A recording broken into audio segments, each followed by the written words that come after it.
Take 3. It sucks to be me. Here we go. It's a strike spot 9. If I seem mad, it's because I am mad. There's some big new progression path coming.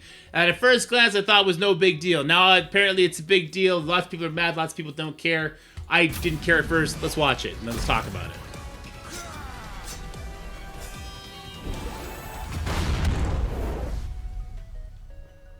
Greetings, Commanders. My name is Pathfinder, and today we're going to be talking about patch 9.0, one of our biggest patches ever with 4 new features. But before we get into that, leave a comment down below on who your favorite character is in Marvel Strike Force. Hawkeye. And if you haven't already, subscribe to our YouTube channel so you don't miss out on the latest news and updates in Marvel Strike Force. Let's go over the 4 new features. We'll cover all of these in greater detail throughout the video. The first is a new system called Overpower. We have a new raid coming your way with the individual raid difficulty selector. We're also going to be having global milestones appear for the first time in Marvel Strike Force, as well as the new command center. Now let's dive in. Marvel Strike Force has evolved over the last 7 years with many ways of powering up your characters. As the game has grown, the power you gain from upgrading characters has fallen behind and needs a bit of a boost. Let's start there. First things first, don't agree. All right, the level cap from 100 to 105, that was 20% damage, armor, health. That's super impactful. That gave people who leveled up instantly a giant advantage in a lot of game modes. Here's the thing, and we're going to keep this theme going, because we're going to head over to ISO, and then finally Gear 220 will tack on that as well. They gave so much experience away during events that this level cap, people leveled it in like a month and a half instead of what used to be 4 or 5 months. All right, continue on. Many of the rewards in MSF are materials to upgrade your character's level, gear, and ISO weight, and we know you put a lot of effort into acquiring these, and they should give you a clear boost in power with each upgrade. Currently, they're not having the impact we think they should, and Overpower is designed to improve this by making your upgrades more powerful. Okay, once again, I already talked about this. Level cap from 100 to 105 to give you 20% stats in your 3 most important stats: your health, your armor, your damage. Gear tier 18 to 19, same thing, 20% across the board. ISO, it's like 1% or 2% per thing you tack on. So like blue 5 gives you 10%, I believe, but purple 3 gives you only 6%, but then it had like cool mechanical changes, okay? So now, with that out of the way, are the progression paths meaningful? Yes, I think they're very meaningful. X is bringing up a good point. Gear 19.5, like if you equip certain uniques on characters like Odin, for instance, he gains like 53,000 damage what it states, but apparently it's more than that. He gains like 1,000,000 life, even though it states like 500,000. Like, there's definitely a scaling to this, and it does start mitigating certain kind of crunch moments in fights, especially PvP fights, depending on how many extra progression paths someone has built in over you. The problem is, what I'm thinking is why this overpower system existed is because they've been so, believe it or not, generous in letting players max everything. If you started years ago, you are probably bringing new teams to the max level. You're probably bringing them to Gear 219, and you're probably doing Gear or ISO Purple 3 on all your characters, so long as you're in a very active alliance, you play all the time, and God forbid you spend some money, you will be absolutely maxing characters out. Just not their stars until later on. All right, but now that's going to piss people off already that I said that. That's just a fact. I'm sorry. You can hate it all you want. Get into a better alliance. Let's talk about Overpowered now. Let's let him talk about it. Overpower isn't a new progression track or something additional you need to chase. It simply makes your progress matter more in battle. This works with all your current progression. So most players will see their characters gain Overpower ranks immediately when Overpower launches. This also helps any future progression you do, because as you upgrade your characters, they'll automatically grow in Overpower rank. We want to make it clear that our intention is not to punish players for underinvesting, but to make your careful investments in your favorite characters more relevant in battle. So let's take a look at how Overpower works. Overpower assigns an Overpower rank to each of your characters based on their progression. You'll gain Overpower ranks for gear, ISO weight, and character level. The Overpower bonuses are based on the difference between the attacker's Overpower rank and their target. If they are 1 Overpower rank apart, they get a small bonus. As the difference in Overpower ranks increase, the bonus gets bigger and more powerful. In combat, each character's Overpower rank is compared to the enemies they attack, If one character has a higher overpower rank than the other, they receive a bonus that helps that attack. If their overpower rank is the same, then combat proceeds normally with no bonus for either character. As you can see in this situation by the on-screen prompt, my overpower level is higher than the enemies shown. We'll be launching with only one tier of overpower bonus, and plan to add tiers 2 and 3 in the future. We want to give players time to get used to the system before adding the larger bonuses. Overpower bonuses will make your character stronger, but in most cases, they won't overcome a bad matchup or substitute for skillful play. We want your progression to matter, but not to feel like it removes the challenge and skill from the game. Here are our goals for each tier of overpower bonus. Tier 1 bonus will be a small but meaningful boost to a character's power. This is what you'll see when one character is at maximum progression and is fighting a character that's behind in one area.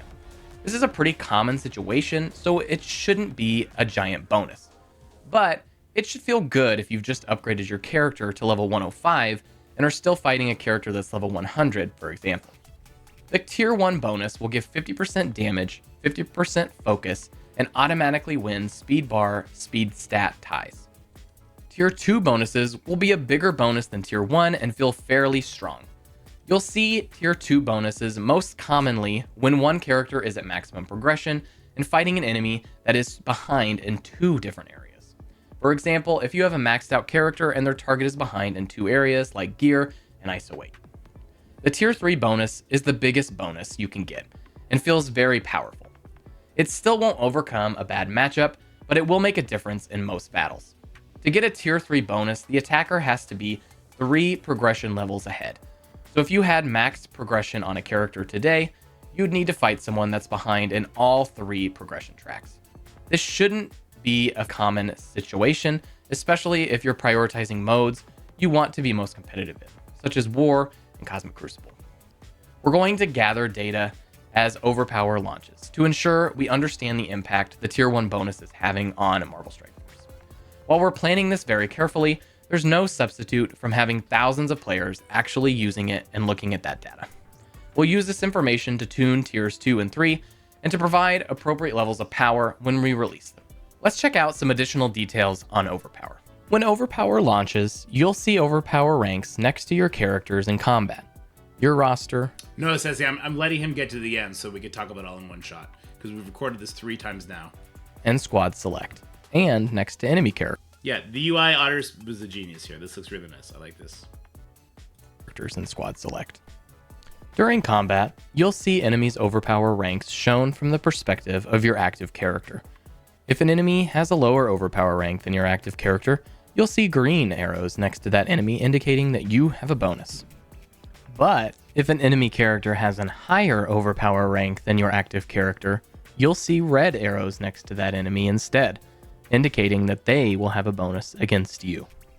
Overpower will launch with 12 ranks. Rank 12 will be unavailable at launch and will become available in the future. As we increase the cap on gear, ISO weight, and character level in the future, we'll also add overpower levels. Overpower will only apply to PvP at launch, but we do expect to add it to PvE content in the near future. A new raid is coming to Marvel Strike Force. All right, no. That's it for Overpower, so let's talk about Overpower. Let's go to this scene right here with Blade. I think this is an important one. Okay. So, Overpowered Cliff Notes. Overpowered is a system that you're going to get a point of Overpower associated to you. If you are 1 Overpower level higher than your opponent, you will win any speed bar speed stat ties. That means if I have my Blade at Overpower 9, which it shows right here, and you have your Blade at Overpower 8, I'm going to go first. I'm going to land defense down on you. I'm going to land blind on you, which would matter if your Blade's attack wasn't unavoidable as well, right? That's a big deal for a lot of certain matchups. Most importantly, in Arena, where a lot of us, we have the exact same team on defense as we use on offense. And so that is going to be absolutely huge in the first life cycle of these progression paths, like Gear Tier 20 right now. Okay, so somebody rushes their Odin to Gear Tier 20 before they do their city section, their global hero, global villain section, all that. Their Odin will always win the speed bar tie against your Odin in Arena. He's also going to do 50% more damage.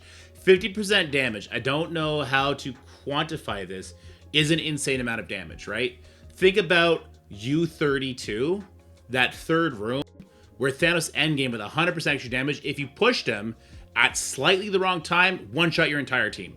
Not one-shot your older characters that were low starter levels. One-shot your giant characters that had 3 diamonds on it, right? Like, that is a thing. So 50% damage is really impactful. I kind of snuffed my nose at this at first because I don't know how common an overpower advantage is going to happen. And that brings us into the windows that you are going to be at an overpowered disadvantage. There's 3 main windows in Marvel Strike Force that are going to affect this overpower system. It's the exact same inputs as the overpowered points, right? Every single time there's a level cap increase, every single time there's an ISO level increase, and every single time there's a gear tier increase. We get those pretty much once a year each. I'm going to look right now at the most recent changes, and then we'll look back at one of the older changes. Okay, so when I think about the level cap increase from 100 to 105, instead of it taking 4 months, like 95 to 100 took, it was about a month and a half tops, because they were just force feeding us energy in events and all over the place, right? And the new showcases, like, people got to 105 very quickly. Now, can you level your characters up to actually get this overpowered point? That's a different conversation with golden training materials. Now let's look at ISO. Odin, right? Purple ISO, if you played and you were at the highest level of gameplay, not highest level of spending, highest level of gameplay, that includes what raids your alliance is willing to do, how much war effort your alliance is willing to put in, really and Battle World, of course, dictated how much purple ISO you're able to get. But a super engaged player that also looked at events coming and was really hard on events was able to unlock Odin within that first month to get that 7 red stars. And after you get Odin, you start just kind of using your purple ISO whatever you want, to the point where now, if you're an endgame player, you are probably keeping up with bringing all the newest characters. If you're not looking back, you cannot look back. This game is not about looking back at older teams. You are probably bringing your character to the highest level and putting purple ISO on them, and probably gear tier 19 at this point. But then we look at what gear tier 19 was like for Mephisto. That was a, half a year trek, even for the highest level people, if you were in like the top 1 to 10%. I could be wrong. 6 months seems like a stretch. It might have been like 4 months for that. But then, once again, same as Purple Ice. So once you have that done, you start being able to kind of not keep up with every single new character that comes out, but on the most important ones. And then by like the 8 to 9 month mark, you start bleeding it on everybody. Like, we start getting Gear Tier 19 in all these stores. The event starts giving like hundreds of pieces away, and we start keeping up. So the question is, with Overpowered, what is the window, the time window, that spenders who will get to level 105 instantly, what is the time window that their Overpower will be in effect? Same with ISO, same with this gear tier. What is the time window that they're going to have this advantage? Now let's talk about the advantage. Okay, so that's question number 1 for Overpower. Question number 2 for Overpower. Speed bar, speed stat ties. When I read that personally the first time I read it, I did see this ahead of time, I actually didn't think much of it, because I never ever take a match where that is in question. I never take a match where that is in question.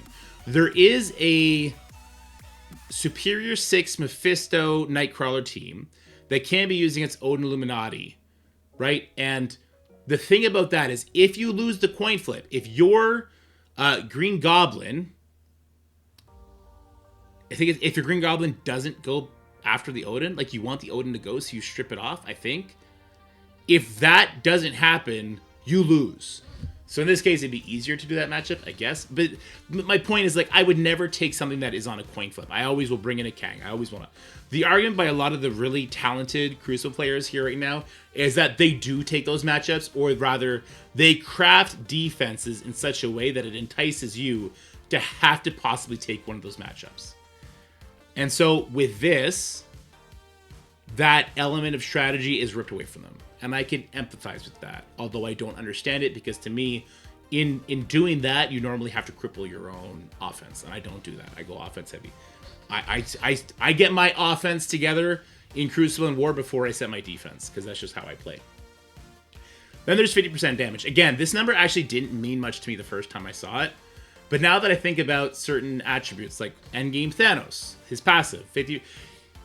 First of all, we're not even talking about the additional power you'll get for the progression path that you are ahead of that is granting you the overpower. So let's say I'm at gear tier 19 with my endgame Thanos, you're at gear tier 20 with yours, you already have a 25% damage buff. Now with the overpowered, you also have a 50% damage buff. So now you have a 75% damage buff. How close is that to that stage 3 in the U32? Like, how hard is that ult gonna hit me? It seems too hard.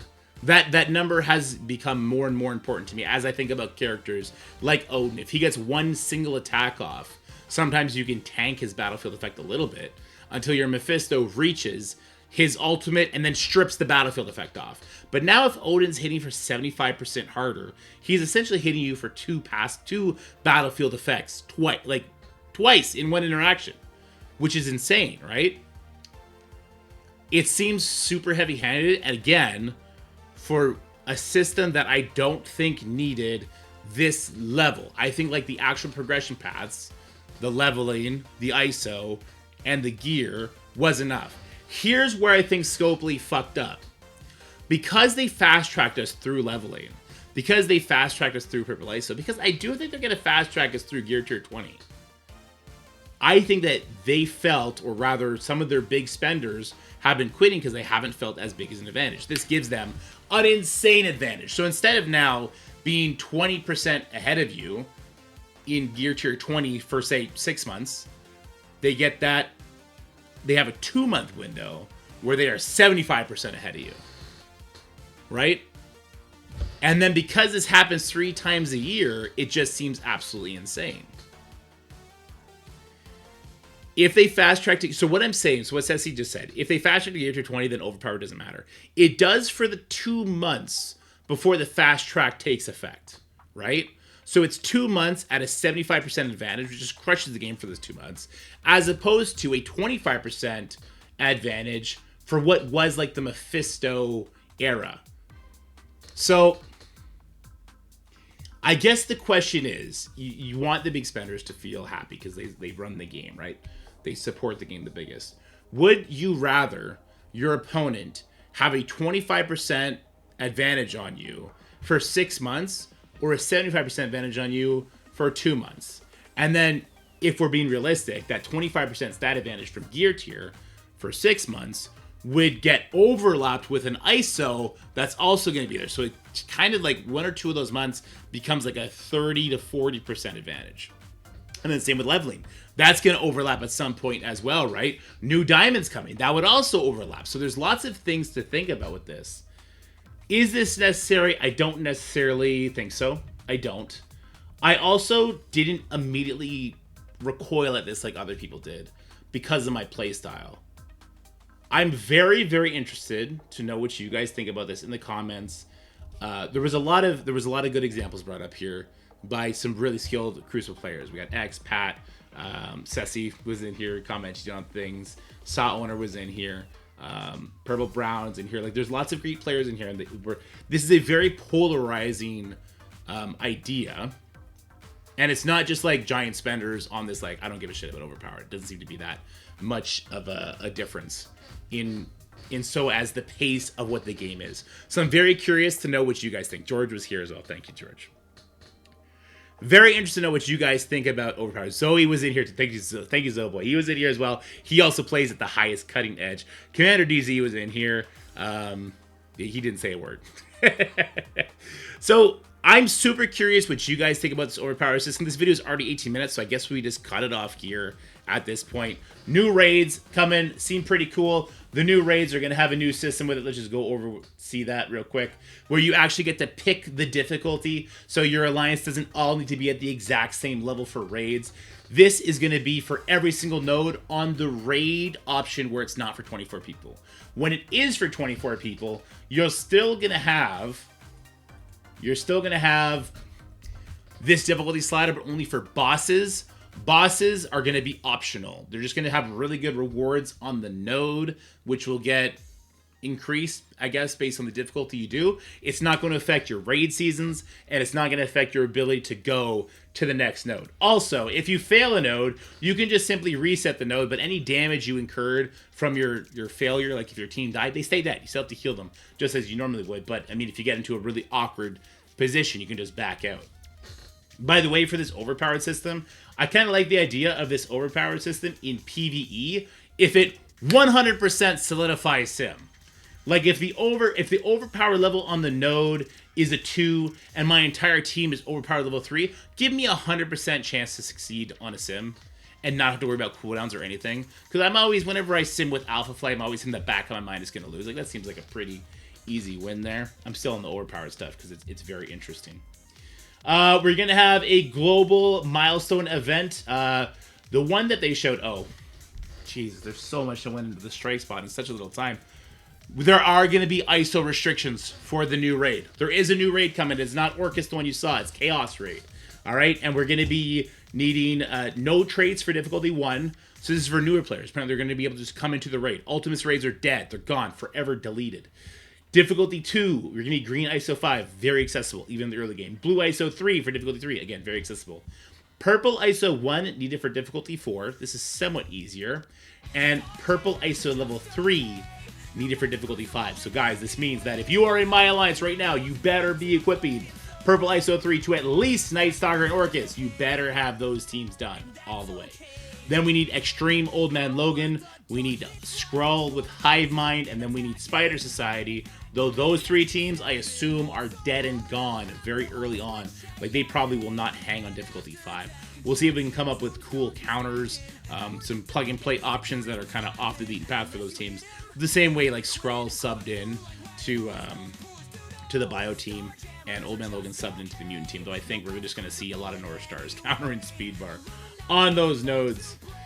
So yeah, new raid looks interesting. Some good changes there. The global milestones, there's going to be some sort of event that it's going to be sort of an earned event. It's because they're testing it to start out. Whatever the entire community does as far as the inputs for this event is going to be the rewards that we get, which is interesting. And then they actually really do have a cool command center that is hopefully going to be replacing the events tab, because the events tab is a just disgusting mess. And with that gone, that'll be great. And then we were meeting about it the first time, but it's like, hey, if you spend power cores, you're going to get a whole 1,000 green ISO. Isn't that cool? But everyone in chat got stuck on this this overpowered thing, so I figured it would be good to basically make the whole video about this. We'll cover the new raids and the global milestone and all that when it's getting closer to the actual release, but yeah. Let me know what you guys think about Overpowered.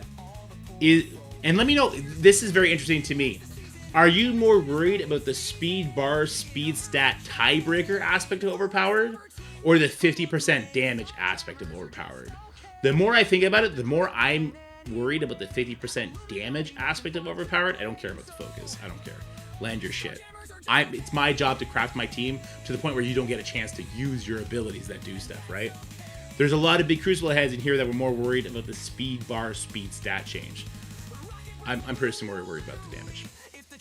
Hope you guys enjoyed the video. If you did, make sure you leave a like, share it with your friends, all that stuff. If you hated my take on this, I don't know, we could fight about it. I fought with chat for like 40 minutes today. That's why I'm all exhausted. New video on Starjammers, not sucking as much as you think they are, coming out tomorrow. You can go ahead and fight me on that one too later. All right, bye guys. Starjammers are just okay, and that's okay.